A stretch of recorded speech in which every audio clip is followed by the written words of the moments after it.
In the serene mountain town of Cedar Ridge, Utah, a 72-year-old retired professor was about to uncover a family betrayal that would reshape her final years. What began as a traditional Thanksgiving gathering transformed into heartbreak when Martha Sullivan heard her own children whisper that she was just taking up space. With her silver hair perfectly styled and posture still commanding respect, Martha had dedicated her life to nurturing young minds, yet she found herself invisible at the holidays she'd hosted for over 3 decades. As she overheard her daughter's hushed conversation in the kitchen, Martha had no idea she was witnessing the first step in her family's plan to edge her out of her own home, the sprawling mountainside property that, unbeknownst to them, she still owned outright. Before we jump back in, tell us where you're tuning in from, and if this story touches you, make sure you're subscribed, because tomorrow, I've saved something extra special for you. Martha Sullivan's weathered hands gripped the steering wheel of her forest green Subaru Outback as she navigated the winding mountain road leading to her daughter's home.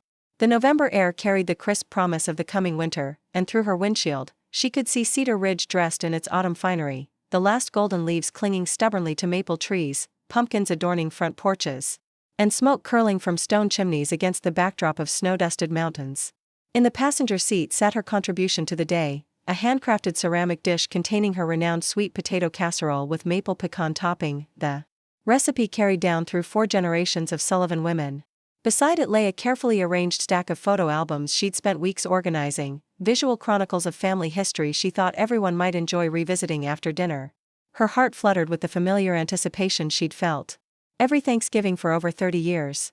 The tradition had begun when Rebecca and Thomas first moved into the cedar and stone house on Aspen View Drive, young and overwhelmed with mortgage payments and aspirations that exceeded their bank accounts. Martha had suggested hosting Thanksgiving dinner to help them establish themselves, and somehow, year after year, it had evolved into the cornerstone of their family's holiday traditions. Martha turned onto Aspen View Drive, her pulse quickening as the familiar 2-story mountain home came into view. The house looked beautiful, she noted with a sense of proprietary pride. Rebecca had adorned the entrance with an elaborate autumn wreath, and harvest decorations lined the walkway leading to the broad front porch. She pulled into the driveway, carefully parking on the far right as she always did, leaving room for her son Daniel's SUV and her grandchildren's vehicles. The thought of Daniel brought a familiar tightness to her chest. Her younger son had called last week, his voice distracted as always, explaining that he might be late because of a conference call that couldn't be rescheduled. She'd assured him. She understood, but the words had felt hollow, like promises they both knew wouldn't be kept. Gathering her purse, the casserole, and the photo albums, Martha made her way to the front door, her sensible boots crunching on the gravel path. The porch swing where she and her late husband James used to sit on summer evenings swayed slightly in the mountain breeze, and for a moment, she could almost see him there, glasses perched on his nose, discussing plans for the garden or the latest town council meeting. She shifted the photo albums to balance the casserole dish and reached for the doorknob. It didn't turn. Martha frowned, adjusting her grip and trying again. Still locked. She pressed the doorbell, listening to the melodic chime echo inside the house. Through the decorative glass panels flanking the door, she could see movement. Shadows passing back and forth in what she knew was the dining room. "Hello," she called out, rapping her knuckles against the wood. "It's Mom. My hands are full." No response. Setting the photo albums down on the porch bench, Martha cupped her hands against the living room window, peering through the gap in the curtains. Her breath caught in her throat. The dining room table was set for Thanksgiving dinner, but not with her grandmother's china service, the delicate pattern with hand-painted autumn leaves that had graced every Sullivan family Thanksgiving for generations. Instead, Rebecca's modern stoneware gleamed under the chandelier, elegant in its simplicity but foreign to everything Martha associated with this day. Rebecca moved through the room with efficient purpose, adjusting name cards and straightening silverware. She wore a rust-colored dress Martha had never seen before, her hair styled in a sophisticated updo that spoke of salon appointments and special occasions. When Rebecca glanced toward the window, Martha waved and smiled, but her daughter's expression didn't change. She simply turned away, disappearing into the kitchen. Martha's smile faltered. She tried the doorbell again, holding it longer this time, the chime ringing insistently through the house. Still nothing. Her phone buzzed in her purse, and for a moment, hope fluttered in her chest. But it was only a text from her granddaughter, Olivia. "Running a bit late, Grandma.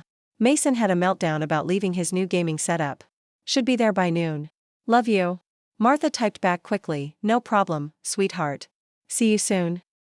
She didn't mention that she was locked out, no need to worry Olivia when this was obviously just some kind of misunderstanding. She called Rebecca's number, listening to it ring once, twice, 3 times before going to voicemail.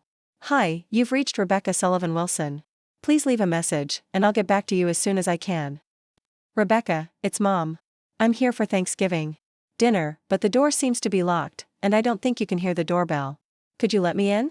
I have the sweet potato casserole, and it's getting cold. She tried to keep her voice light, but even to her own ears, it sounded strained. Thomas's number went straight to voicemail. Martha stood on the porch, casserole dish cooling in her hands, and felt the first real tendril of unease pierce through her confusion. Preparing and narrating this story took us a lot of time, so if you are enjoying it, subscribe to our channel, it means a lot to us. Now back to the story. The November air was brisk enough to see her breath, and she pulled her wool coat tighter around her shoulders. Through the window, she could see Thomas now, adjusting something on the fireplace mantel. He was so close, just on the other side of the glass, but he might as well have been on another continent. Excuse me, dear, is everything all right? Martha turned to find her neighbor, Eleanor Peterson, approaching from the sidewalk. Eleanor was 81, a retired nurse who had lived next door for as long as Martha could remember. She walked with a cane now, her white hair tucked beneath a knitted cap, but her eyes were as sharp as ever. Oh, hello, Eleanor. Happy Thanksgiving, Martha forced a smile. I seem to be having a little trouble with the door. I think something might be wrong with the lock. Eleanor's face wrinkled with concern. That's odd. I saw Rebecca leave early this morning to pick up something from that specialty bakery in town, and she came back about an hour ago. Seemed fine then. She paused, studying Martha's face. Have you tried calling them? Yes, but Martha's voice trailed off. How could she explain that her own daughter wasn't answering her phone when she was standing on her doorstep? Eleanor's expression grew more troubled. Martha, dear, I don't want to speak out of turn, but I couldn't help noticing. There seemed to be some tension when Thomas was unloading groceries yesterday. He looked, well, uncomfortable about something. The word hit Martha like a physical blow. Uncomfortable. Not rushed, not busy with Thanksgiving preparations. Uncomfortable. I'm sure it's just a misunderstanding, Martha said quietly, but even as the words left her lips, she knew they weren't true. The pieces were falling into place now, the changed locks, the unanswered calls, Rebecca's deliberate avoidance of the window. This wasn't an accident or oversight. This was intentional. Eleanor seemed to sense Martha's realization. Would you like to come over for some tea while you sort this out? It's getting chilly out here. Martha looked at the house, her house, though only she knew that particular truth, and felt something harden in her chest. Not anger exactly, but a quiet determination that matched the protective instinct she'd developed over decades of raising children and building a career in education. Thank you, but I think I'll wait here, she said, settling onto the porch bench among her scattered photo albums. This is my family's Thanksgiving. I've been hosting it for 30 years, and I don't intend to miss it now. Eleanor nodded slowly, understanding passing between the two women. Well, if you need anything, you know where to find me. As her neighbor walked away, Martha sat on the bench that had witnessed countless family gatherings, children's laughter, quiet conversations with James about retirement plans and dreams for the future. The house rose before her, solid and familiar, filled with people she loved who had decided, for reasons she couldn't yet fathom, that she didn't belong inside. But this was her porch, even if they didn't know it. Her bench. Her property. Her family. Whatever had led to this moment, whatever complicated emotions and unspoken resentments had culminated in changing the locks on Thanksgiving Day, Martha Sullivan wasn't going anywhere. The morning sun climbed higher, casting long shadows across the porch where she sat surrounded by photo albums and the growing certainty that this Thanksgiving would be unlike any that had come before. Inside, she could see the shapes of her family moving through rooms she'd designed, around furniture she'd helped choose, preparing for a celebration that had somehow become theirs instead of hers. Martha pulled her coat tighter and settled in to wait. The mountain air grew colder, but her resolve only strengthened. If they wanted to exclude her from the family she'd built, they would have to do it to her face. Thomas's hand trembled as he reached for the front door handle, his heart hammering against his ribs like a trapped animal desperate for escape. Through the decorative glass, he could see his mother-in-law's silhouette on the porch bench, still impatient as a monument to 30 years of family tradition. The weight of what they'd done, what he'd allowed Rebecca to orchestrate, pressed down on his shoulders like a physical burden. He'd been pacing the living room for nearly an hour, stealing glances through the curtains, watching his mother-in-law sit among her carefully curated photo albums with a dignity that made his stomach churn with guilt. Rebecca had retreated to the kitchen after Martha's arrival, busying herself with last-minute preparations and pointedly avoiding any discussion about the woman sitting on their porch. Just talk to her, Rebecca had said earlier that morning, her voice carrying the sharp edge it took on when she felt cornered. Tell her we need space. Tell her we're starting our own traditions. Tell her whatever you need to tell her, but make her understand that this is our house now, our Thanksgiving. The words had felt wrong even then, though Thomas couldn't quite articulate why. His mother-in-law had been nothing but generous when they'd faced foreclosure 5 years ago, quietly arranging the financial assistance that had saved them from losing everything. At the time, it had felt like salvation. Now, watching her sit, excluded from the very home she'd helped them keep, it felt like something much more complicated. The door opened with a soft click, and Thomas stepped onto the porch, the November air hitting his face like a slap of reality. His mother-in-law looked up from the bench, her brown eyes so much like Rebecca's searching his face with an expression he couldn't quite read. "Thomas," she said simply, her voice steady despite the obvious strain of the morning. "I was beginning to wonder if something had happened to everyone inside." He couldn't meet her gaze directly. Instead, his eyes focused on the photo albums scattered around her feet, each one containing meticulous records of family holidays, graduations, birthdays, the chronicle of a shared life that spanned decades.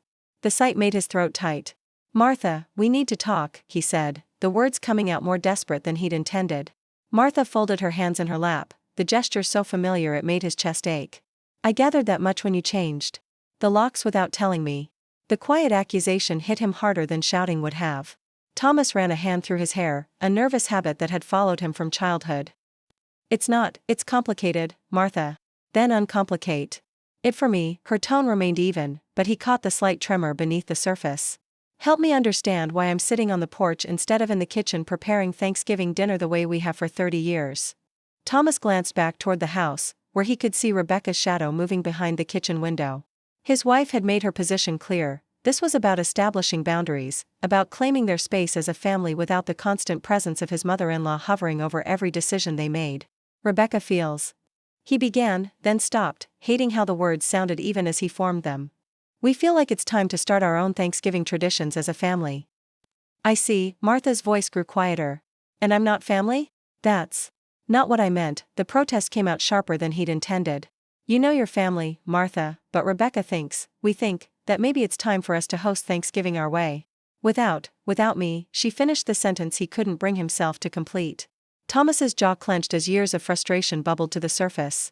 "You have to understand, Martha. Every holiday, every family dinner, every decision about the kids, you're always there. Rebecca feels like a guest in her own home sometimes, like she can't make a move without your input or approval." Martha was quiet for a long moment, studying his face with the same careful attention she'd once given to struggling students in her classroom. "Has Rebecca told you this directly, or is this something you've assumed?" The question caught him off guard. We've talked about it. About needing space to be our own family. For weeks. You said on my voicemail you've been planning this for weeks." Martha's tone remained level, but something had shifted in her posture. "Which means this isn't a spontaneous decision about Thanksgiving traditions. This is something else entirely." Through the window, Thomas caught sight of Rebecca peering out from behind the kitchen curtain before quickly ducking back out of view. The gesture felt cowardly, leaving him to handle a conversation that had been as much her idea as his. "Look, Martha, I know this is hard, but Rebecca and we need to establish our independence. James has been gone 3 years, and we can't keep having you solve our problems or make our decisions for us." "What problems am I solving, Thomas? What decisions am I making?" The questions hit like physical blows because he couldn't answer them specifically. It wasn't any one thing his mother-in-law did, it was the accumulation of small moments, the way she'd appear with groceries when money was tight, or offer unsolicited advice about the children's college applications, or simply be present in their lives with a consistency that sometimes felt suffocating. "It's not about specific things," he said weakly. "It's about feeling like adults in our own space." Martha stood up from the bench, her movement deliberate and controlled. For a moment, Thomas thought she might leave, and he felt a confusing mixture of relief and panic at the prospect. Instead, she picked up her purse and extracted a folded piece of paper from an inner pocket. Her hands were steady as she unfolded it, though Thomas noticed the slight tremble in her fingers. "Thomas," she said quietly, "I need you to look at this."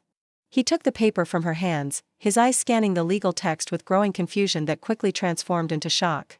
It was a property deed, the deed to the house they were standing in front of, with his mother-in-law's name clearly listed as the legal owner. "I don't understand," he said, though part of him was beginning to understand all too well. 5 years ago, when you were facing foreclosure, I arranged for the financial assistance to help you qualify for loan modification, but I retained legal ownership for tax purposes." Martha's voice was matter-of-fact, as if she were discussing the weather. "I never thought it would be relevant. I certainly never imagined I'd need to remind you that this is still technically my house." The words hit Thomas like a physical force, knocking the breath from his lungs. All of Rebecca's talk about their house, their space, their right to establish boundaries, it had been built on a foundation that wasn't entirely solid. "Martha, He started, then stopped, realizing he had no idea how to finish that sentence. "I'm not telling you this to hurt you, Thomas. I'm telling you because I think there's been a fundamental misunderstanding about our relationship." Martha took the deed back from his nerveless fingers and returned it to her purse. "I've never tried to control your family or make decisions for you. I've tried to support you. There's a difference." Thomas stared at his mother-in-law, seeing her clearly for perhaps the first time in months, not as the overbearing presence Rebecca had painted her as, but as a woman who had lost her husband 3 years ago and was now discovering that her family, her children, saw her as a burden to be managed rather than a person to be loved. "We didn't know," he said lamely, "about the deed." "No, I suppose you didn't. But that's not really the point, is it?" Martha sat back down on the bench, suddenly looking every one of her 72 years. "The point is that you've been planning for weeks to exclude me from Thanksgiving, my Thanksgiving, our Thanksgiving, and you thought the easiest way to handle it was to simply lock me out." The truth of her words settled over him like a heavy blanket. They hadn't just changed the locks, they'd changed the fundamental nature of their family without ever having a real conversation about what that meant or whether it was what anyone actually wanted. "Rebecca thinks," he began. "I don't want to hear what Rebecca thinks right now," Martha interrupted, her voice finally showing some of the strain she'd been holding back. "I want to hear what you think, Thomas. What you really think about sitting here explaining to your mother-in-law why she's not welcome at Thanksgiving dinner." The question hung in the air between them, and Thomas realized he didn't have a good answer. All he had were Rebecca's arguments and his own vague sense that somehow, in some way, establishing this boundary was important for his marriage and his family. But looking at Martha now, seeing the careful way she held herself together despite the obvious hurt in her eyes, he couldn't remember why any of that had seemed more important than simply picking up the phone and having an honest conversation. From inside the house came the sound of footsteps, and both Thomas and Martha turned to see Rebecca appear briefly at the living room window before disappearing again, leaving nothing but the sense of being watched and judged. "She's afraid," Thomas said suddenly, the words surprising him even as he spoke them. "Of what?" "Of never being enough. Of always being compared to you. Of feeling like she doesn't measure up to 30 years of family history." The admission felt like pulling a splinter from a wound. "She grew up in chaos, Martha. Her family, it wasn't like yours. She doesn't know how to be part of something stable without feeling like she's going to lose it somehow." Martha considered this, her expression softening slightly. "And you think the solution is to choose between your wife and your mother-in-law?" "I don't know what the solution is," Thomas admitted. "I just know that I'm tired of feeling like I'm always in the middle, trying to make everyone happy and failing at it." "You're 45 years old, Thomas. When did you start thinking that managing other people's emotions was your responsibility?" The question hit deeper than she probably intended, because the truth was he'd been managing emotions his whole life, smoothing over conflicts, avoiding difficult conversations, taking the path of least resistance even when it meant sacrificing things that mattered to him. Just like he was doing now. "What do you want me to do, Martha?"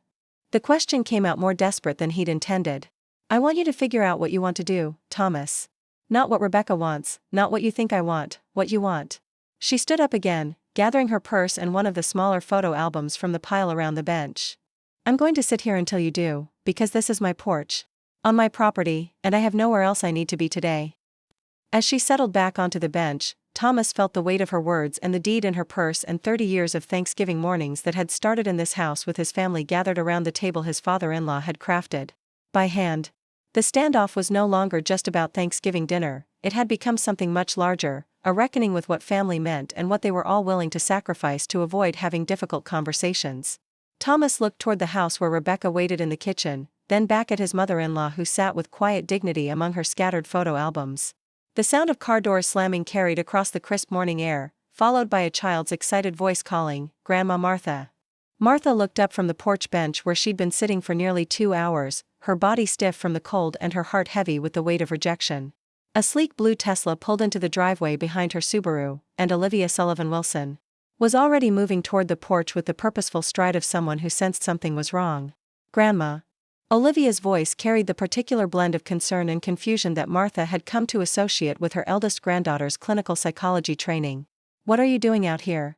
Behind Olivia, her partner Mason emerged from the passenger side, his tall frame unfolding with deliberate grace.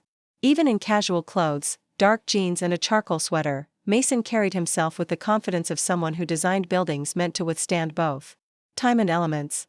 Their son Ethan, 7 years old and vibrating with Thanksgiving excitement, bounded toward the porch with the fearless energy of childhood. "We're early," Ethan announced as if this explained everything. "Mom let me play navigator and I found a shortcut on the map app." Martha managed a smile for her great-grandson, but Olivia's trained eye was already cataloging the scene. Martha on the porch with her photo albums, the house clearly occupied but Martha clearly excluded, the subtle signs of distress in her grandmother's posture despite her composed exterior. "Grandma," Olivia said again, her voice gentler now. "Why aren't you inside?" The question hung in the morning air like a challenge. Martha could lie, could manufacture some excuse about enjoying the fresh air or waiting for everyone to arrive, but looking at Olivia's concerned face, at Mason's quietly observant stance, at Ethan's innocent confusion, Martha found herself unable to pretend. "The locks have been changed," she said simply. "I've been locked out." Mason's eyebrows rose slightly, and Martha watched him exchange a quick glance with Olivia, the kind of wordless communication that came from 12 years together, a conversation conducted entirely in expressions that Martha had learned to recognize if not decode. "Locked out?" Olivia's professional composure cracked slightly. "But it's Thanksgiving. Surely there's some mistake." "There's no mistake, honey." Martha's voice carried the weight of 2 hours' worth of realization. "This was planned." Olivia's expression shifted through several stages of processing: denial, confusion, and finally, a dawning understanding that brought with it a particular kind of anger. Martha had seen that look before during family therapy sessions Olivia had insisted on after James's death, when her granddaughter's professional mask slipped to reveal the fierce protectiveness underneath. "Where are Mom and Dad?" Olivia's voice had taken on the carefully controlled tone she used when managing difficult family dynamics. "Inside," Martha said, gesturing toward the window where movement was still visible. "They know I'm here." Mason had remained silent during this exchange, but now he stepped forward, his architect's eye taking in the details of the situation with practical assessment. "How long have you been out here?" "Since about 9:30. "It's almost noon," Mason said, and there was something in his tone that made Martha look at him more carefully. Mason had grown up in foster care, had learned early to recognize the signs of family dysfunction and to name it clearly. He had no patience for the polite fictions that often surrounded family cruelty. "Olivia," Mason said quietly, "this isn't a misunderstanding." Before Olivia could respond, the front door opened with a suddenness that made everyone turn. Thomas emerged, clearly uncomfortable, his hair disheveled and his expression caught between guilt and defensiveness. He was still in his casual clothes, khaki pants and an old university sweatshirt, and he looked like a man who had been hoping this problem would somehow resolve itself. "Olivia," he said, his voice carrying forced cheer. "You're early. We weren't expecting you until this afternoon." Clearly, Olivia replied, her therapeutic training warring with her family loyalty. "Dad, what's going on here? Why is Grandma sitting on the porch?" Thomas's gaze flickered between his daughter and his mother-in-law, and Martha could see him calculating, trying to find words that would minimize the situation. "It's complicated," he began. "No," Mason interjected, his voice carrying the directness that had initially intimidated Martha but which she'd come to appreciate. "It's really not complicated. Either you accidentally locked your mother-in-law out of Thanksgiving, or you did it on purpose. Which is it?" The bluntness of the question seemed to strip away Thomas's defenses. His shoulders sagged, and for a moment, he looked like the uncertain young man he'd once been, caught in a lie and unable to maintain it. "Rebecca felt." He started, then stopped. "We thought, look, it's hard to explain," Thomas fumbled. "Try," Olivia said, and her voice had shifted into what Martha recognized as her professional mode.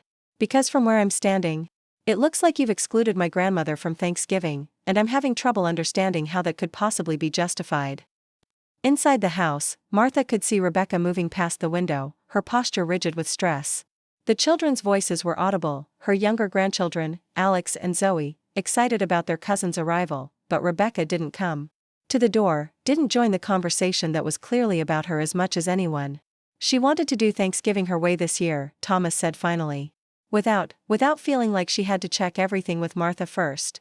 She felt like she was never really the woman of the house, you know? Like Martha was still running things even though we live here now. Olivia's expression was carefully neutral, but Martha could see the effort it took. So the solution was to lock Grandma out on Thanksgiving Day? We thought she'd understand, Thomas said, the words sounding hollow even to him. We thought she'd maybe go to Daniel's. Or, I don't know. We thought she'd figure something else out. Daniel's in Denver, Mason pointed out with ruthless practicality. It's Thanksgiving Day. What exactly did you think she was going to figure out? Ethan had been listening to this exchange with the wide-eyed attention of a child trying to understand adult complications. Now he spoke up, his voice small and confused. Why can't Great-Grandma Martha come inside? It's cold out here. The question, asked with a child's perfect clarity, seemed to cut through all the adult justifications and complications. Thomas looked at his grandson, then at his mother-in-law sitting on the porch bench with her photo albums and her dignity intact, and something in his face crumpled. It wasn't supposed to be like this, he said quietly. But it is like this, Olivia replied. The question is, what are you going to do about it? Before Thomas could answer, the sound of raised voices came from inside the house. Through the window, they could see Rebecca in what appeared to be an intense conversation with someone on the phone, her gestures sharp, frustrated, and even from a distance, her distress was evident. She's upset, Thomas said, as if this explained everything. She's upset? Olivia's careful control finally snapped. Grandma has been sitting on this porch for over 2 hours in 40-degree weather because you two decided to lock her out of Thanksgiving, and you're worried about Mom being upset? Martha stood up from the bench, her joints protesting the cold and the prolonged sitting. Olivia, she said quietly, that's enough. Her granddaughter turned to her, eyes blazing with protective fury. No, Grandma, it's not enough. This is unconscionable. You can't just, I can handle this myself, Martha said, her voice carrying the authority of a matriarch who had settled countless family disputes over the decades. I don't need you to fight my battles for me. But even as she said it, Martha felt a warmth spreading through her chest that had nothing to do with the morning sun. Olivia's anger on her behalf, Mason's practical indignation, even Ethan's innocent confusion, they all spoke to something she'd been afraid of losing in the months since she'd started hearing whispers about being in the way, the knowledge that she mattered, that her exclusion was wrong, that someone would stand up for her when she couldn't stand up for herself. Mason had been watching the house during this exchange, his architect's eye noting details that others might miss. There are a lot of cars in the neighborhood, he observed, and I can see curtains moving in windows. This isn't exactly private anymore. Martha followed his gaze and realized Mason was right. The prolonged scene on the front porch had drawn attention. Eleanor Peterson was no longer the only neighbor who had noticed something amiss. The situation was becoming public in the way that suburban dramas inevitably did, and that added a new dimension to the conflict. Thomas, Olivia said, her voice regaining some of its professional composure, you need to understand what you've done here. You've publicly humiliated my grandmother. You've made a statement about her place in this family that the entire neighborhood can see. Is that really the message you want to send? Thomas looked around the neighborhood as if seeing it for the first time, and Martha watched him realize the broader implications of their actions. This wasn't just about family dynamics anymore, it was about community standing, about the kind of people they were known to be. I need to talk to Rebecca, he said finally. Yes, Martha said quietly, you do. But Thomas? Her son-in-law looked at her, and she saw in his eyes the confusion and pain of a man caught between loyalties he couldn't reconcile. I want you to know that I understand some of what Rebecca is feeling. I do. But understanding it doesn't make this acceptable. She gestured to the scene around them, herself with her photo albums on the porch, the neighbors watching from their windows, the children confused by adult conflicts they hadn't created. This isn't how we solve problems in this family. This isn't who we are. Thomas nodded, his face flushed with what Martha hoped was shame. He turned to go back inside, then paused. Martha, about the house, we'll talk about the house later, Martha said, her voice carrying implications that made Thomas's flush deepen. Right now, we need to figure out how to salvage Thanksgiving for those children in there. As Thomas disappeared back inside, Olivia moved to sit beside her grandmother on the bench. Are you okay? She asked quietly. Martha considered the question seriously. Was she okay? She was cold, hurt, and facing a family crisis that threatened to redefine all their relationships. But she was also surrounded by people who loved her, who thought her exclusion was wrong, who were willing to stand up for her. And she held cards that no one else knew about yet, legal cards that might change everything. I'm getting there, she said finally. But Olivia, I need you to let me handle this my way. Can you do that? Olivia's therapeutic instincts clearly wanted to object, but she nodded reluctantly. Just promise me you won't let them walk all over you. Martha smiled. The first genuine smile she'd managed all morning. Honey, I've been managing difficult people for 72 years. I think I can handle Rebecca and Thomas. Through the window, they could see the family conference that was clearly taking place inside. Rebecca's gestures were animated, Thomas's posture defensive, and the children were beginning to hover at the edges of the adult conversation, sensing that something important was happening. The morning had shifted into something none of them had planned. What had started as Martha's private humiliation had become a family reckoning, and the presence of witnesses, both family and neighbors, had raised the stakes considerably. Whatever happened next would define not just this Thanksgiving but the family's future together. Martha pulled her coat closer and settled back into the bench. She had time, she had allies, and she had information that would change everything. Once she chose to reveal it. For now, she would wait and see what Thomas and Rebecca decided to do with the crisis they had created. The neighborhood watched, the family argued, and Thanksgiving Day continued its relentless march toward a resolution that none of them could yet imagine. The sound of the front door closing behind Thomas echoed across the porch like a judge's gavel, final and unforgiving. Martha remained on the bench with Olivia beside her, while Mason stood at the porch railing, his architect's eye still cataloging the neighborhood's growing awareness of their family drama. Through the windows, they could see Thomas's animated discussion with Rebecca in the living room, their gestures sharp with tension. Then came a sound that cut through all the adult complexity like a knife through paper, Zoe Wilson's voice, clear and insistent, carrying through the walls with the particular authority of an 8-year-old who had reached the limits of her patience. Why is Great-Grandma Martha sitting outside? It's Thanksgiving and she's supposed to be inside helping with the pumpkin pie. That's what always happens. The question was audible even through the glass, and Martha watched as both Thomas and Rebecca turned toward their granddaughter. Through the dining room window, Martha could see Zoe standing in the doorway between the living room and kitchen, still in her Thanksgiving outfit, a burgundy dress with a matching headband, her dark curls framing a face currently set in stubborn indignation. Rebecca knelt down to Zoe's level, her body language suggesting she was trying to explain something complicated in simple terms, but Zoe wasn't having it. Her voice rose again, piercing and clear. But why can't she come in? She has her key, she always uses her key. Oh, sweetheart, Olivia murmured from beside Martha on the bench. She doesn't understand. Martha watched her great-granddaughter through the window, seeing in Zoe's rigid posture the same stubborn streak that had characterized Olivia at that age, the same refusal to accept adult explanations that didn't make logical sense.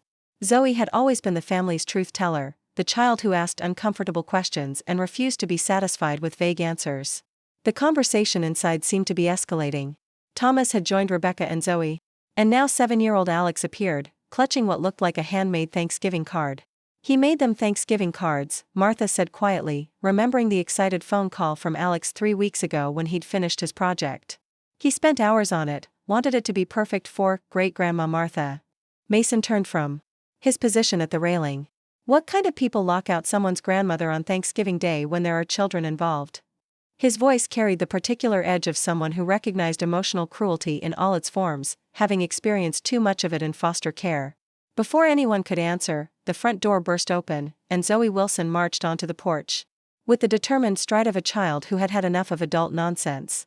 She was still in her Thanksgiving dress, her patent leather shoes stepping onto the cold porch boards without apparent concern for comfort or propriety. Great-Grandma Martha. Zoe's voice was a mixture of relief and outrage. What are you doing out here?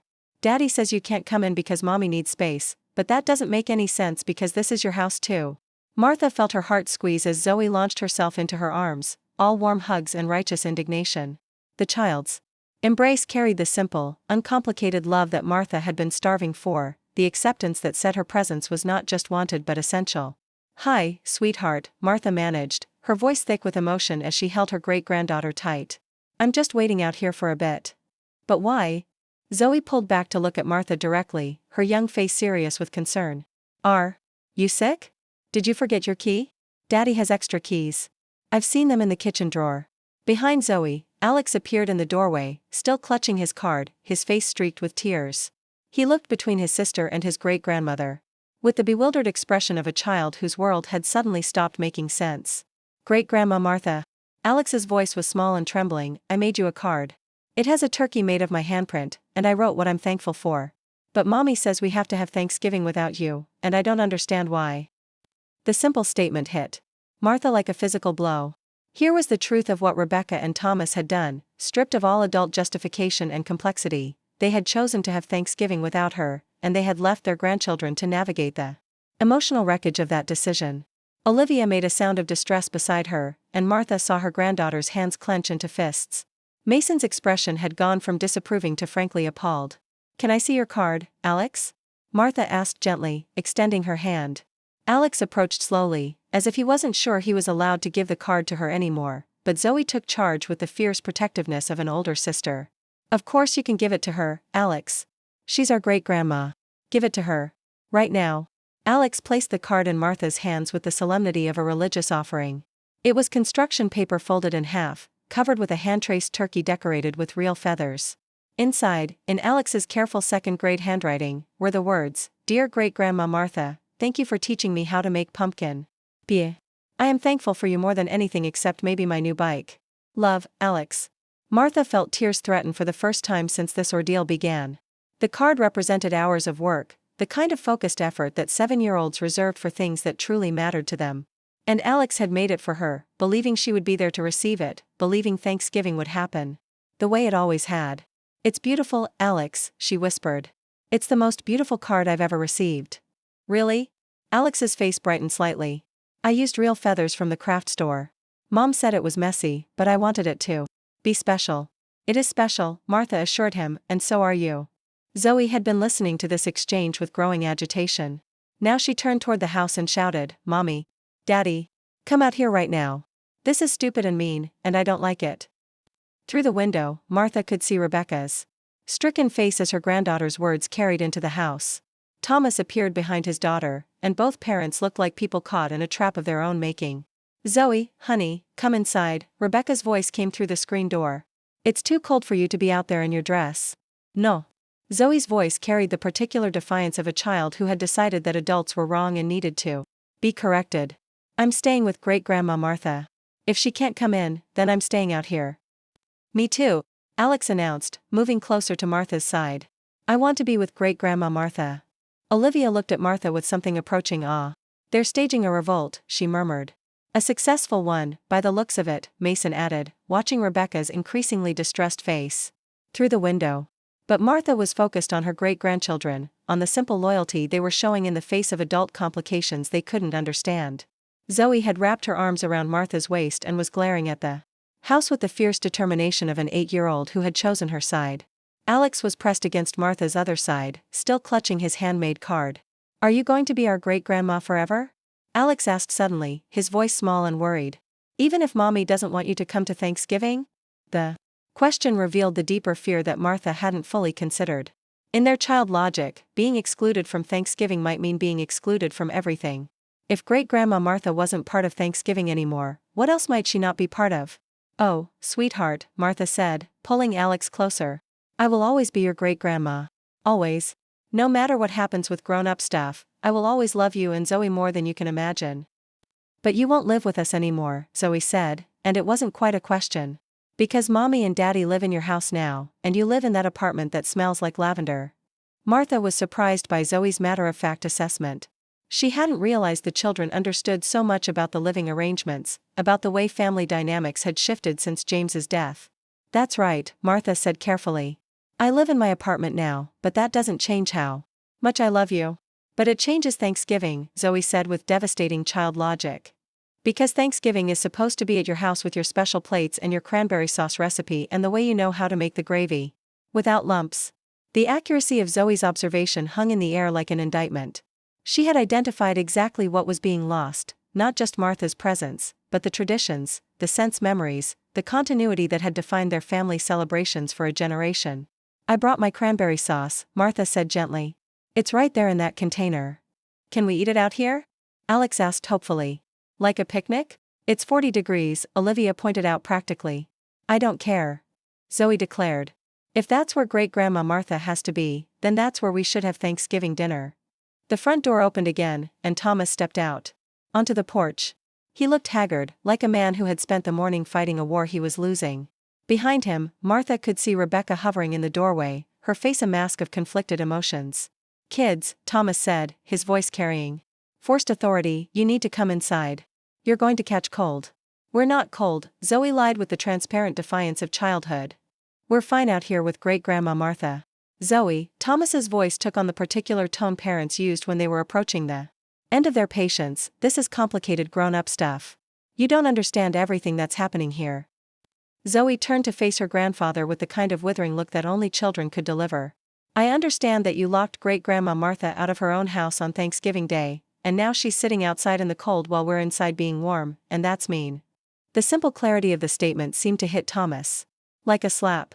He looked at his granddaughter, then at his mother-in-law sitting on the porch bench surrounded by photo albums and great-grandchildren, then at the neighbors who were no longer even pretending not to watch the drama unfolding on the Sullivan-Wilson front porch.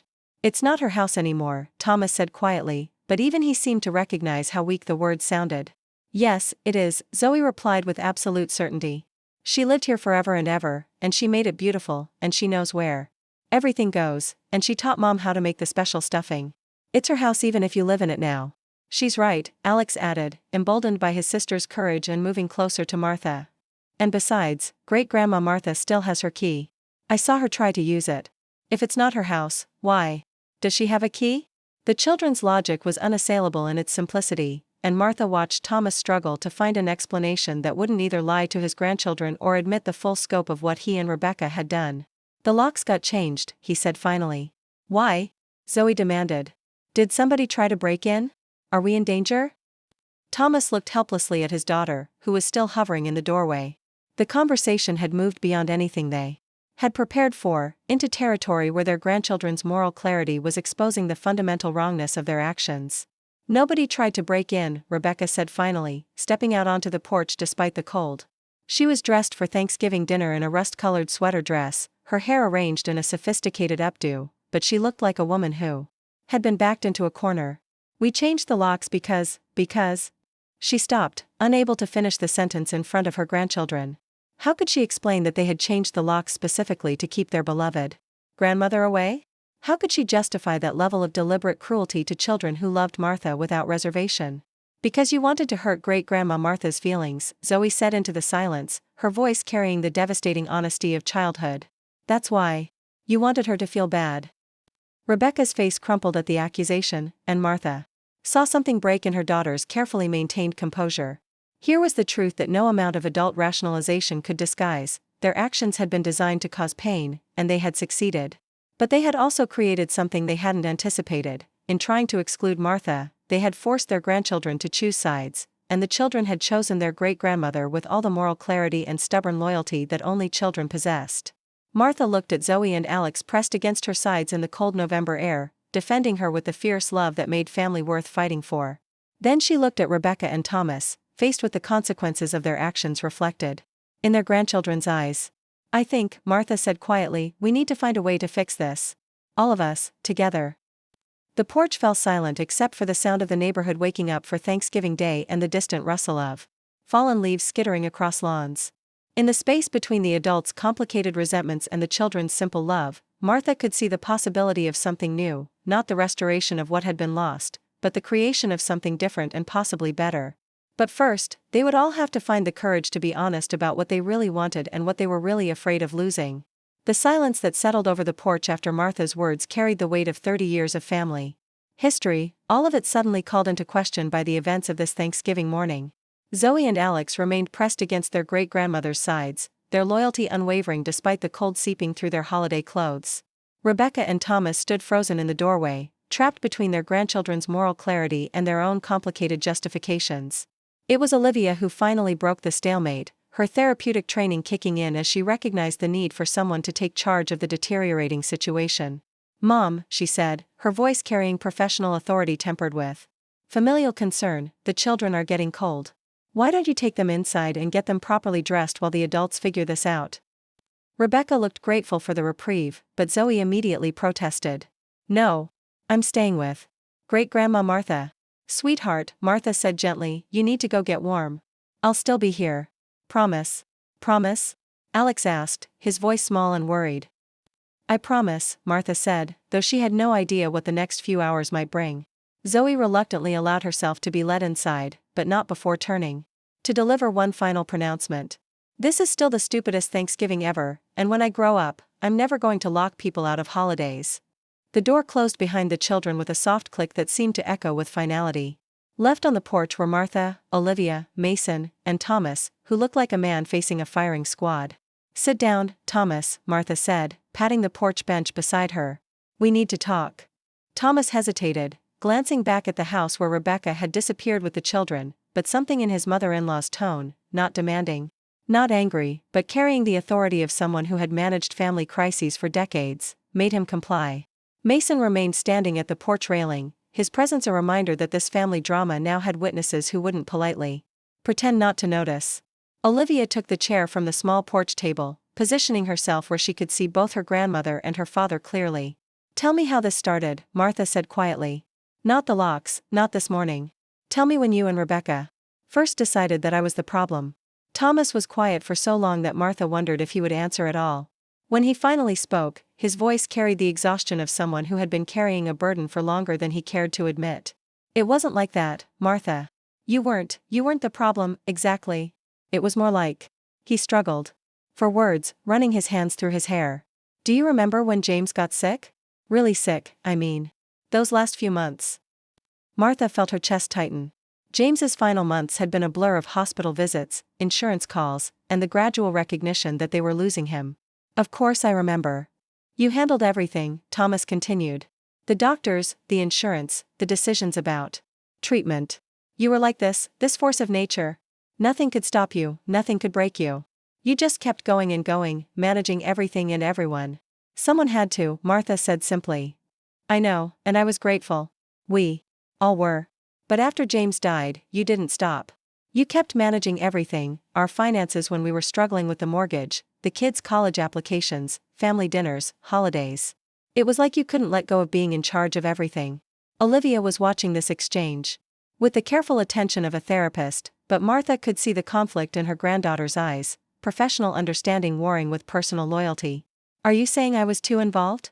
Martha asked, though she suspected she already knew the answer. "Yes," Thomas said, then immediately looked stricken by his own honesty. "No. I don't know.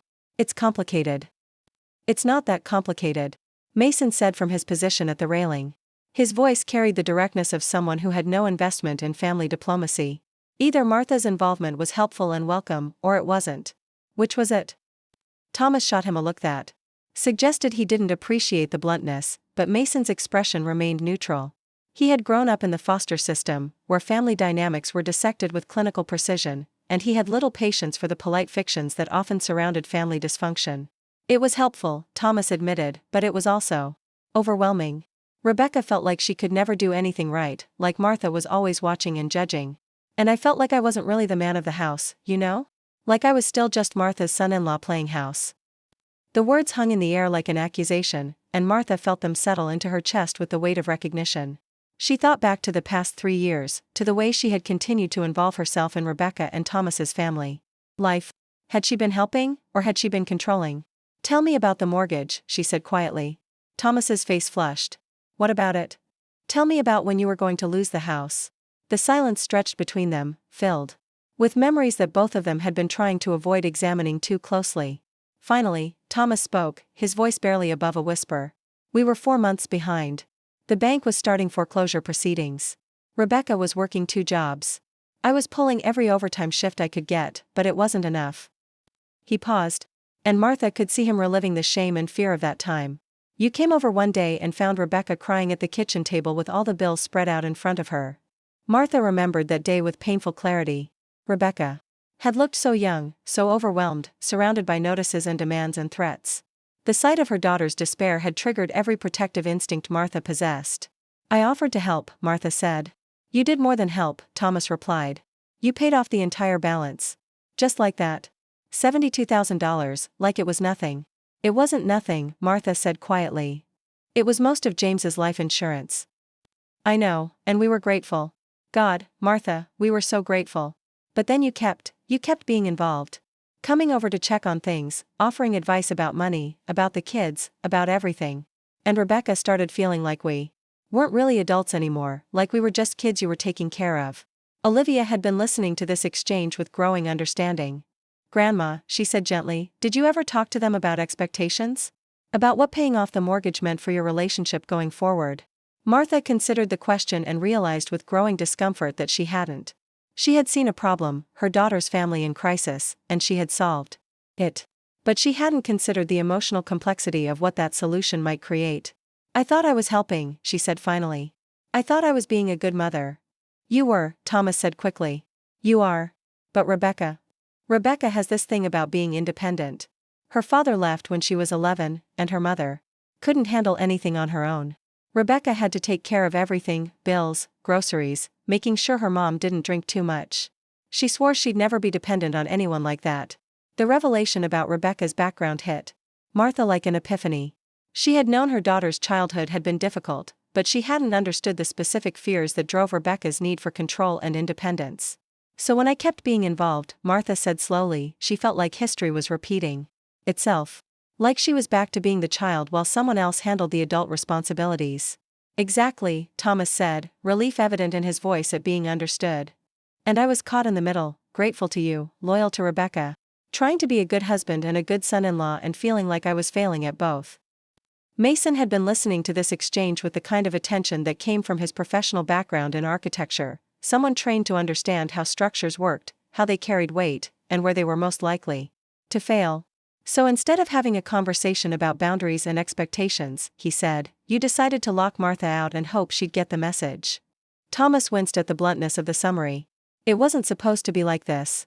Rebecca thought if we just had one Thanksgiving on our own, without Martha managing everything, we could prove to ourselves that we were capable of handling our own family traditions. And you thought Martha would just what? Disappear quietly? Olivia's voice carried the incredulity of a mental health professional confronted with particularly poor emotional reasoning. We thought she'd make other plans, Thomas said weakly. Maybe drive up to see Daniel, or spend the day with friends from church. Daniel lives in Denver, Martha pointed out. It's Thanksgiving Day. My church friends all have their own families to worry about. The practical impossibility of their expectations seemed to hit Thomas for the first time. We didn't think it through, he admitted. No, Martha said quietly, you didn't. But more than that, you made assumptions about what I wanted and what I needed without ever asking me. She stood up from the bench, her joints protesting the cold and the prolonged sitting, and walked to the porch railing where she could see the house clearly. Through the windows, she could observe life continuing inside, Rebecca helping the children change into warmer clothes, the Thanksgiving table set with the wrong dishes, the autumn decorations arranged with tasteful precision. But none of the heart she had always invested in them. Do you want to know what I was thinking about when I paid off your mortgage? She asked, not turning around. What? Thomas's voice was barely audible. I was thinking about legacy, about what James and I had built together, and how I could make sure it continued after he was gone. Martha turned to face her son-in-law, and her voice carried 3 decades of accumulated love and loss. I wasn't trying to control you, Thomas. I was trying to take care of you the only way I knew how. She gestured toward the house. This house, James and I bought it when Rebecca was 14. We chose it because the school district was good, because the neighborhood was safe, because we wanted to give our children a foundation to build on. When Rebecca married you and wanted to buy a house, we were so proud. And when you got into trouble with the mortgage? Martha's voice wavered. Slightly, but she continued. I couldn't stand the thought of you losing what we had all worked so hard to build. So I did what James would have done. I fixed it. But the way you fixed it, Olivia said gently, it created new problems. Martha nodded. I can see that now. But at the time, all I could see was my daughter's family in crisis, and I had the power to help. How could I not help? Thomas was quiet for a long moment, processing this perspective on events he had experienced very differently. When he spoke, his voice carried a mix of gratitude and frustration that Martha recognized as the complicated emotions of adult children everywhere. I wish we could have talked about this before it got to. He gestured helplessly at the scene around them. Before you locked me out of Thanksgiving? Martha asked, and there was a trace of dark humor in her voice. Yeah. Before that. Mason, who had been quietly observing this family excavation, finally spoke up. There's something else we need to talk about, he said. Something about the house that I don't think everyone understands. Martha felt her chest tighten. Mason's architectural background had given him an eye for details, and Martha suspected he had noticed something that the family had overlooked. What do you mean? Olivia asked. Mason looked directly at Martha. You still own this house, don't you? The question hung in the air like a bomb waiting to explode. Thomas's face went white, and Olivia's eyes widened with understanding. Martha had been dreading this moment, knowing it would come but hoping to control when and how the truth emerged. "What are you talking about?" Thomas asked, though his voice suggested he was beginning to suspect the answer. Martha sighed, feeling the weight of the secret she had been carrying for 5 years. "When I paid off your mortgage, I had my lawyer structure it as a private loan secured by the property. Legally, I hold the deed. You live here, you're responsible for taxes and maintenance, but the house belongs to me." The silence that followed was deafening. Thomas stared at his mother-in-law as if seeing her for the first time, while Olivia's expression shifted through surprise, understanding, and something that might have been admiration. "You mean," Thomas said slowly, "that when we locked you out, we were locking you out of your own house?" "Yes," Martha said simply. "That's exactly what you did." The implications of this revelation were staggering, and Martha could see Thomas processing them in real time. They had not only excluded her from Thanksgiving, they had quite literally locked the legal owner out of her own property. The moral wrongness of their actions was now compounded by a legal reality that made their position indefensible. "Why didn't you tell us?" Thomas asked, though his voice suggested he suspected the answer. "Because I never thought it would matter," Martha replied. "I gave you the house to live in, to raise your children in, to make your own. The legal technicality was just insurance, protection for everyone involved. I never imagined a situation where I would need to assert my ownership." She looked at her son-in-law with an expression that was both sad and determined. Until today. The porch fell silent as the full weight of the morning's events settled over them. What had begun as a family conflict about boundaries and traditions had become something much more complex, a reckoning with years of unspoken resentments, unexamined assumptions, and the complicated legacy of love, money, and power within families. Inside the house, Martha could see the children coming back downstairs in warmer clothes, their excitement for Thanksgiving momentarily restored. Soon they would want to open the special Thanksgiving crackers, to help with the meal preparations, to celebrate the holiday they had been anticipating for weeks. The adults would have to find a way forward that honored both the children's needs and the truth that had finally emerged. Martha looked at her family gathered on the porch, her son-in-law grappling with the revelation that he had less power than he thought. Her granddaughter processing the implications with professional detachment, Mason maintaining his role as moral witness. The morning had stripped away years of polite pretense and forced them all to confront the reality of their relationships. The question now was what they would choose to do with that truth. The revelation about the house ownership hung in the November air like smoke from a fire that couldn't be extinguished. Thomas sat on the porch bench, his head in his hands, while Martha remained at the railing, her silhouette framed against the morning light. Olivia had gone quiet, her therapeutic training warring with her protective instincts, and Mason continued his role as witness to a family unraveling in real time. The sound of Martha's phone ringing cut through the tension with jarring normality. She glanced at the screen and felt her stomach drop. "It's Daniel," she said, showing the display to the others. Thomas's head shot up. "Don't tell him about this. Please, Martha, not yet." But Martha was already answering. "Hello, Daniel. Mom. Happy Thanksgiving." Daniel's voice came through the speaker with the forced cheer of someone fulfilling an obligation. "I wanted to call before the kids got too crazy with their video games. How are things in Cedar Ridge?" Martha looked around the porch at Thomas's stricken face, at Olivia's worried expression, at the neighbors who were no longer even pretending not to watch the ongoing drama. "Oh, you know," she said carefully. "Eventful." Good. Listen. I can't talk long. We're about to head to Stephanie's parents' house for their Thanksgiving lunch. You know how her family is about their traditions." The casual dismissal of his own family's traditions wasn't lost on anyone on the porch. Olivia's jaw tightened visibly, and Martha saw Thomas's expression shift from guilt to anger. "Daniel," Martha said, "actually, there's something." "Oh." "Before I forget," Daniel interrupted, "I need to talk to Thomas about the house situation. Is he around?" The question fell into the conversation like a stone into still water, creating ripples that spread outward in all directions.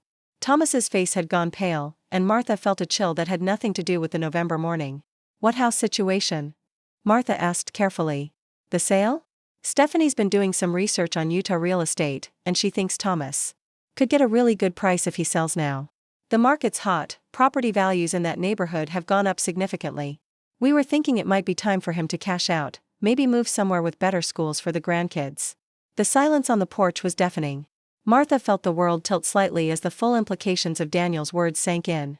Not only had her son and son-in-law been planning to exclude her from Thanksgiving, but they had apparently been discussing selling her house without bothering to inform her that she still owned it. Daniel, Olivia said, her voice carrying a dangerous edge. How long have you and Thomas been discussing this? Olivia? I didn't know you were there. Oh, probably a few months now. Thomas was talking about wanting to get out from under the mortgage, start fresh somewhere. Makes sense, really. That house is way too big for them now that. He stopped abruptly, apparently realizing he was about to say something tactless. About Martha no longer living there. Now that what, Daniel? Martha's voice was quiet, but there was steel underneath. Well, you know. Now that you're in the apartment and everything. The house must feel pretty empty with just Rebecca and Thomas rattling around in it. Thomas had stood up from the bench and was pacing the small porch like a caged animal. Daniel, we can talk about this later. Actually, Mason interjected, his architect's practicality cutting through family diplomacy. This is probably something that should be discussed now. Especially since Martha still legally owns the house. The silence on the phone was so complete that Martha wondered if the call had dropped. When Daniel finally spoke, his voice had lost all its casual cheer. What do you mean, she still owns it? I mean exactly what I said, Martha replied. The deed is still in my name. When I paid off Thomas and Rebecca's mortgage, the house reverted to me legally. I've been letting them live here, but it's my property. That's. Daniel's voice trailed off as he processed this information. That's not what Thomas told me. He said you signed the house over to them when you moved out. All eyes turned to Thomas, who looked like a man who had been caught in a lie that was spiraling beyond his control. I mean, for all practical purposes, nothing, Olivia said sharply. Either you own the house or you don't. Either you have the right to sell it or you don't. Which is it, Dad? I don't own it, Thomas admitted quietly. Martha does. The confession hung in the air like an indictment. Daniel's voice came through the phone with a new edge, the tone of someone who was beginning to realize he had been operating with completely false information. So when you called me last month talking about selling, and asked me to help you find a real estate agent in Cedar Ridge, you knew you didn't actually have the legal right to sell the house? You called Daniel about selling? Martha's voice was barely above a whisper. You were making plans to sell my house without telling me? Thomas's pacing had become more agitated. It wasn't like that. I was just exploring options, trying to figure out what we could do to get more independent, to not feel like we were always living in your shadow. By selling my house out from under me? The hurt in Martha's voice was palpable. By making plans with your brother-in-law to dispose of the property I saved for your family? Jesus Christ, Thomas, Daniel's voice came through the phone with unusual vehemence. What the hell were you thinking? You can't sell a house you don't own. I thought she'd understand, Thomas said desperately. I thought if we presented it as a good financial decision, she'd see that it made sense for everyone. What made sense, Mason said with brutal clarity, was having an honest conversation about what everyone wanted and needed, instead of making secret plans and locking people out of their own homes. The sound of a car door slamming in the driveway interrupted the confrontation. Martha looked up to see Eleanor Peterson approaching the house, carrying a thermal container and wearing the expression of a woman who had finally decided to intervene in something that had gone on too long. Daniel, Martha said into the phone, I need to go. We'll continue this conversation later. Mom, wait, but Martha had already hung up. Eleanor was climbing the porch steps with the determined stride of an elderly woman who had decided that neighborly politeness had its limits. Martha, dear, Eleanor said, her voice carrying the authority of someone who had lived through wars and raised 4 children, I brought you some hot apple cider, and I think it's time we had a frank discussion about what's happening here. She turned to look at Thomas with the kind of expression that retired nurses reserved for particularly difficult patients. Young man, I've been watching this family for 20 years. I watched Martha and James build a life in this house. I watched them welcome you and Rebecca, watched the grandchildren grow up, and I watched Martha grieve when James passed. What I'm seeing today is a disgrace. Thomas opened his mouth to respond, but Eleanor held up a hand that brooked no argument. I don't want to hear explanations or justifications. I want you to think about what James would say if he could see his wife sitting on this porch in 40-degree weather because her own family has locked her out on Thanksgiving. The words hit Thomas like a physical blow. Martha saw him stagger slightly, and for a moment, he looked like the grieving son-in-law he had been 3 years ago when they had buried James. Eleanor, Olivia said gently, this is a family matter. This stopped being a private family matter when it moved to the front porch, Eleanor replied crisply. Half the neighborhood has been watching this unfold for the past 3 hours. The Anderson children have been asking their mother why Mrs. Sullivan is sitting outside in the cold. The Cartwrights are wondering if they should call someone. This isn't private anymore, dear. She handed Martha the thermal container with the care of someone transferring a sacred trust. I don't know what's been said or done between you all, but I know what I see. And what I see is a woman who has given her whole life to taking care of her family being treated like an unwelcome stranger. Inside the house, Martha could see Rebecca moving past the windows, her posture rigid with stress.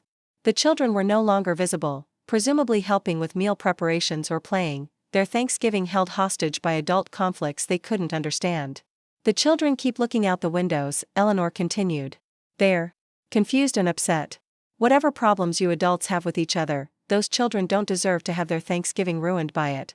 Thomas had stopped pacing and was leaning against the porch railing, his face a mask of shame and frustration. We never wanted the children to be upset, he said quietly. Then you should have thought about that before you locked their great-grandmother out of Thanksgiving, Eleanor replied without mercy. Those children adore Martha. They don't understand grown-up complications about boundaries and independence. All they understand is that great-grandma Martha is sitting outside in the cold while Thanksgiving happens without her. Olivia had been watching this exchange with growing recognition of how completely her family had lost control of the situation. Eleanor is right, she said. This has become public. The whole neighborhood is watching. Whatever we decide to do from here, we have to consider that. What are you suggesting? Thomas asked. I'm suggesting that you have two choices, Mason said, his voice carrying the practical authority of someone who built things that had to withstand stress. You can continue this standoff and let the entire neighborhood watch your family destroy itself on Thanksgiving Day, or you can figure out how to salvage some dignity and get everyone inside where this conversation should have happened in the first place. The front door opened, and Rebecca appeared in the doorway. She was still in her Thanksgiving dress, but her makeup was smudged, and Martha could see that she had been crying. Still, her face was resolute. Thomas, Rebecca said, her voice steady despite the visible signs of distress, we need to talk. Inside. Now. She looked at Martha, and for a moment, their eyes met directly. Martha. I think we all need to talk together.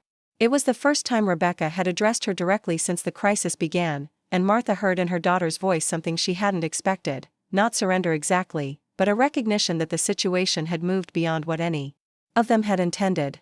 The children are getting upset, Rebecca continued. Zoe is refusing to help with any food preparation until you're inside, and Alex keeps asking why great-grandma has to sit outside. They don't understand, and I can't explain it to them because... Her voice wavered slightly. Because I don't think I understand it anymore either. Eleanor smiled with satisfaction. Now that sounds like sense.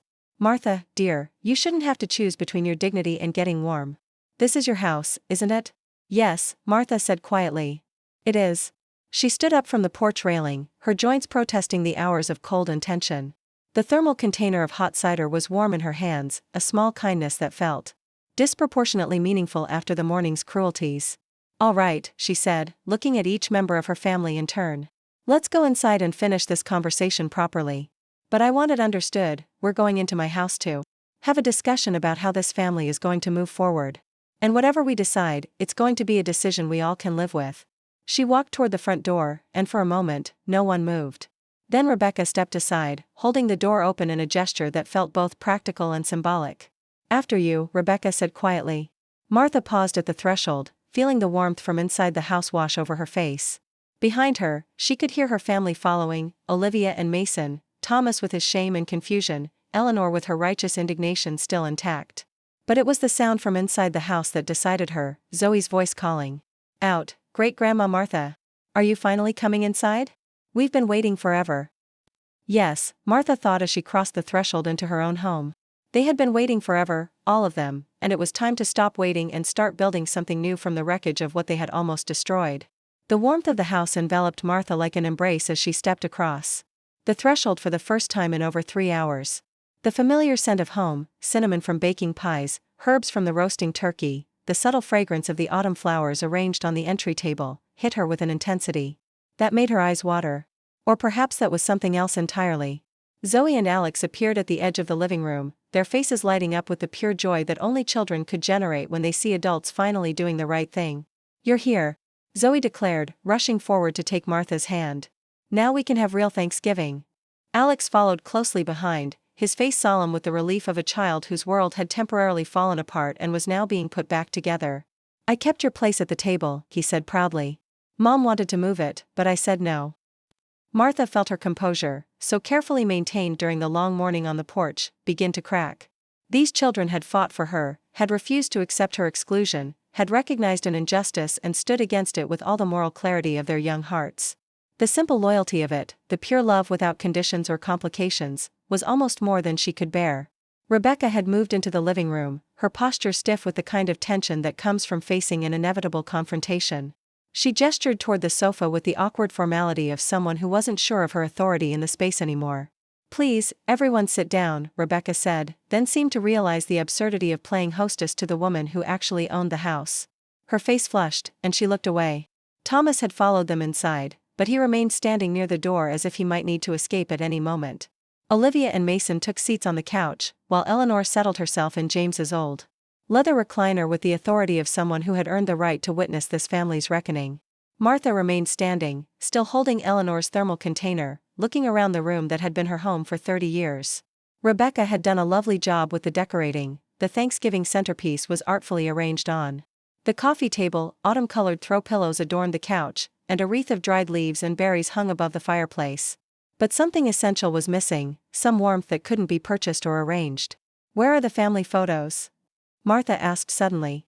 Rebecca looked startled by the question. "What? The photos? The ones that used to be on the mantel, on the side tables. Pictures of Rebecca growing up, of our family holidays, of James with the grandchildren. Where are they?" Rebecca's flush deepened. I put them away. I wanted the decorations to be more cohesive." "Cohesive," Martha repeated quietly. The word hung in the air like an indictment. "You removed 30 years of family memories to make the decorations more cohesive."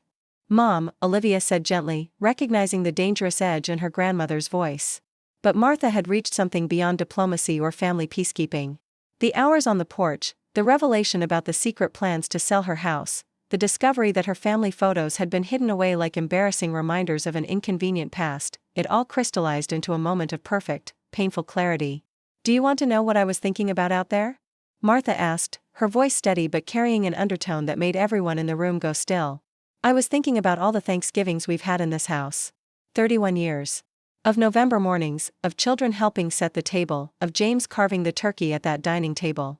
She gestured toward the dining room, where Martha could see Rebecca's modern table settings waiting, no trace of the heirloom china that had graced their family gatherings for generations. "I was thinking about the Thanksgiving when Rebecca was 16 and insisted on making the pumpkin pie herself, then accidentally used salt instead of sugar. Or the year Olivia was in college and brought home that boyfriend none of us liked, but we welcomed him anyway because that's what family does. Or the first Thanksgiving after September 11th, when we were all so grateful just to be together that we cried during the blessing." Martha's voice was gaining strength, fueled by decades of accumulated memories and the growing realization of what was being discarded. "I was thinking about James," she continued, looking directly at Rebecca now. "About how he used to wake up at 5 in the morning to put the turkey in, about how he'd sneak pieces of my homemade bread before dinner, about how he taught Thomas how to make the perfect gravy when you two first got married." Rebecca's face had gone white, and Martha could see her daughter struggling with emotions she hadn't allowed herself to feel in years. "And then I was thinking about this year," Martha continued. "About how I spent weeks planning what I thought would be our 32nd Thanksgiving together. About how I bought the ingredients for all the traditional dishes, made Alex's favorite cranberry sauce, prepared all the side dishes Rebecca specifically requested. About how excited I was to see Zoe and Alex's faces when they pulled the wishbone and opened the special Thanksgiving crackers." She set the thermal container down on the coffee table with deliberate care. "And then I realized that none of that mattered to you anymore. That somehow, in trying to help this family, in trying to honor what James and I built together, I had become someone you wanted to get rid of.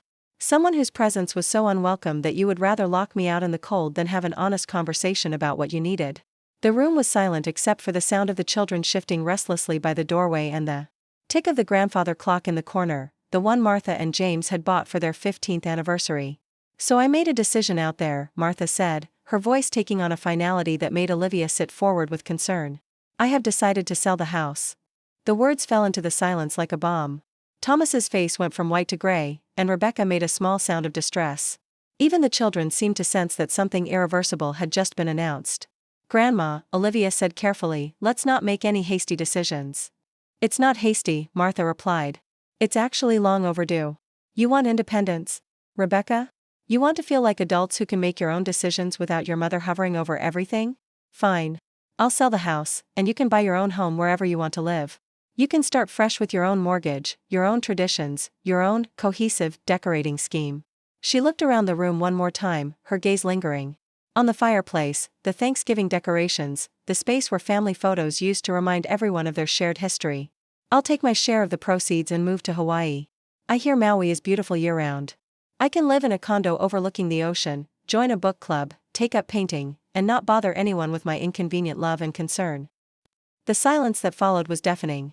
Martha could see the horror in Rebecca's eyes as she realized the full consequences of their actions, could see Thomas's growing understanding that they had destroyed something irreplaceable in their quest for independence. But it was Alex's voice that finally broke the silence, small and confused and heartbroken. But Great-Grandma Martha, if you move to Hawaii, who's going to teach me how to make snickerdoodles? The question hung in the air like a challenge to everything they had all been fighting about. Martha looked at her great-grandson, at his tear-streaked face and his confusion about why the adults were destroying something he loved, and felt her heart break completely. Because that was the question, wasn't it?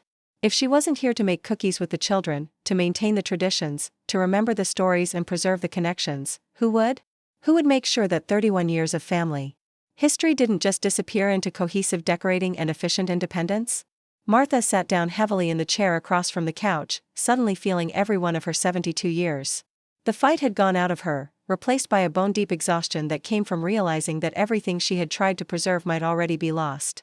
Alex's question, who's going to teach me how to make snickerdoodles, hung in the living room like smoke that couldn't be cleared away. Martha sat in the chair that had once been James's favorite reading spot, watching her family grapple with the implications of her decision to sell the house. The children stood frozen at the edge of the room, their Thanksgiving excitement replaced by the dawning awareness that something precious was being broken. It was Rebecca who moved first. She had been standing rigid by the fireplace, but now she walked slowly to the couch and sat down heavily, her face pale with what Martha recognized as genuine shock. Martha, Rebecca said quietly, I never wanted. I mean, we never intended for things to go this far. But they have gone this far, Martha replied, her voice carrying the exhaustion of someone who had reached the end of her emotional reserves.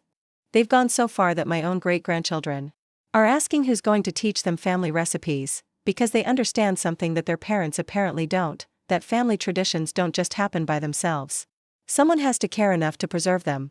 Thomas had moved away from the door and was now pacing the space between the living room and dining room, his agitation increasing with each step. Martha, you can't sell the house. This is where we live, where the kids go to school, where all our friends are. Then you should have thought about that before you decided I was expendable, Martha said with a bluntness that made Thomas flinch. Olivia had been watching this exchange with the careful attention of someone trying to prevent a complete family breakdown. Grandma, she said gently, I understand why you're hurt. We all do. But selling the house, that's going to hurt the children more than anyone else. The children are already being hurt, Eleanor interjected from James's recliner, her voice carrying the authority of someone who had observed this family's dynamics for years. They've been watching their great-grandmother sit outside in the cold for 3 hours on Thanksgiving Day. They've been told that Thanksgiving can happen without the person who's made it special for their entire lives. How much more hurt can there be? Zoe had been listening to this conversation with the wide-eyed attention of a child trying to understand adult complexities that kept shifting beyond her grasp. Now she spoke up, her voice small but determined.